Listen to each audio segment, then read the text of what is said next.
अस्सलाम वालेकुम दोस्तों, इंडियन लाखा पट्ठा है जी। ਇਹਦਾ ਤੁਹਾਨੂੰ ਸ਼ੌਕ ਕਰਾਉਣ ਲੱਗੇ ਆ। देखियो पसंद आए तो कमेंट जरूर करियो।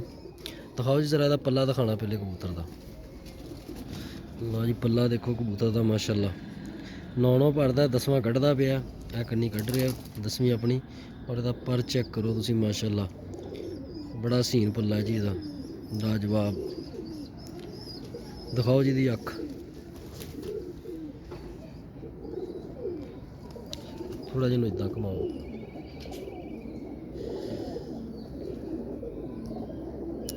लो जी ਇਹਦੀ अख का भी शौक करो।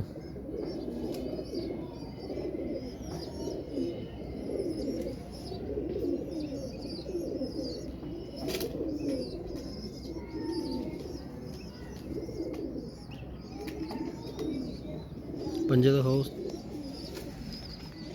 ये पंजे है जी। एक दफ़ा पूरा कलर दिखाओ।